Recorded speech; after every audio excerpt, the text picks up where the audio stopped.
guys, welcome back to Sweetie Pie Pets. Today, Margot and I are going to answer random questions left from viewers like you on my channel. What do you think, Margot? Are you ready to answer questions? Oh my gosh, it's going to be so much fun. Before puppies are vaccinated, should guests wash their hands before holding them? Yes, this is an excellent idea. Just like with a human baby, a puppy that has not been fully vaccinated is more susceptible to coming down with puppy illnesses. So washing your hands and making sure that you are sanitary is a very good idea before touching or handling them at all. Are my puppies AKC? So some of my parents are AKC, yes, but I do not sell any of my puppies with registration. So all of them are adopted out as pets only with no AKC papers. Do I recommend a sling for hikes and walks with your Sweetie Pie? And is it comfortable on your back when you do wear one? Yes, I do recommend having a sling with you. If you want to take your Sweetie Pie out on a walk or a hike, of course they love going out on adventures with you, but because they're so much smaller than us, they are definitely going to tire before we do. So it's a great thing to have with you so that when your Sweetie Pie finally gets tired and decides that they are done walking, you can just pick them up and put them in the sling and carry them the rest of the way. And whether or not it is comfortable or if it hurts your back, I have not experienced it hurting my back in any way. I suppose if you had a heavier Sweetie Pie, eventually it would start to kind of pull. But my Sweetie Pies, such as Margot, are all pretty small and they don't weigh a lot, and I've never had the slings hurt my back. Does a puppy inherit its size from its mommy or from its daddy? Well, a puppy inherits its size from both mom and dad. So obviously both parents are genetic contributors to the puppy. So the puppy's going to inherit genes from both mommy and from daddy, and it will grow up and usually it'll be somewhere in between the size of mommy and daddy. Sometimes they can be larger than both mommy and daddy, and sometimes they can be smaller than both mommy and daddy.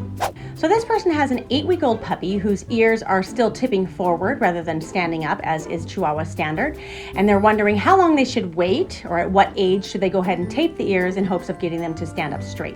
So 8 weeks is still pretty young, and I would say that your dog probably will get their ears to stand up on her own by about age 12 weeks. And at that point, if they haven't gone up, then you might consider taping them for a week or two and see if that helps. What is a baby doll face Chihuahua? So a baby doll face Chihuahua is basically an apple head, but with a shorter nose. And if you want to know what an apple head is, it's a dog with a big round dome on top. Typically they have a little bit of a dent on the very top called the molera. And the reason it's called an apple head is because it looks like an apple with the big round dome and the dent. And then the apple head has a 90-degree angle from the forehead to the snout coming out from the head. And the baby doll is exactly the same, but with a shorter nose, just like Margot. Margot, are you a baby doll? How often should I take my Sweetie Pie out for potty breaks? So this depends on the age of your puppy and how well it's doing on its potty training. Obviously, a younger puppy is going to need to go potty more often throughout the day, so you might want to start going out every half an hour. And then as your puppy has success, you can extend it to every hour. As it has even more success, you can extend it longer and longer. Once it's an adult, it probably only has to go potty 3 or 4 times a day. So if it's doing really well in its potty training and it's an indoor dog, feel free to let your Sweetie Pie run around the house as long as it needs and just let it out about 3 to 4 times a day. Do I know anything about a bloated Chihuahua puppy and whether or not you should massage them? So first of all, I have to say I am not a medical expert at all, but the only thing I could think of, if your puppy is bloated, it could possibly have parasites or worms in its belly. So I definitely would recommend taking it to the vet and have them check it for parasites. Can you use a playpen instead of crates for a dog? So yes, I suppose you could use a playpen instead of a crate. I like to use a crate because I like to set it up with the potty pad on the floor and the crate on top of it, holding the potty pad down. And what I've noticed in a lot of crates that have some sort of a plastic bottom, or in this case a playpen, would have sort of a floor that the potty pad wouldn't really stick to. So my problem has always been getting the potty pads to stay in place, because sometimes the puppies like to play with them and play tug of war and shred them and move them all around. So that's my reasoning for liking the crates, where I can set it on top of the potty pad and it holds the pad in place.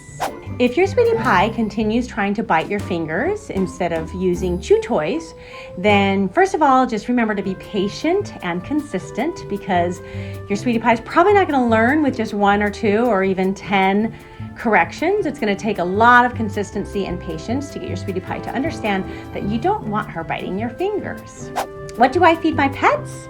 I feed all of my sweetie pies Life's Abundance, and they have all stage for the adults.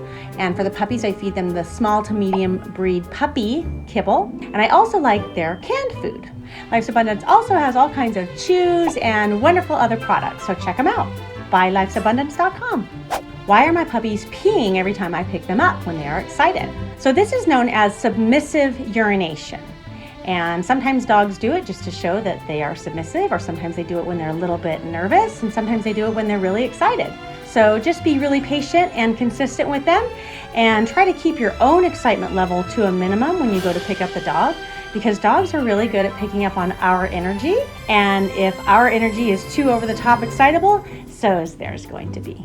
So regarding shipping your pets, yes, there are a lot of changes that have happened since COVID started. It used to be very easy to go down to the airport and send your puppy off in the cargo. Since COVID, there have been a lot of changes in shipping your puppy and flying with your puppy.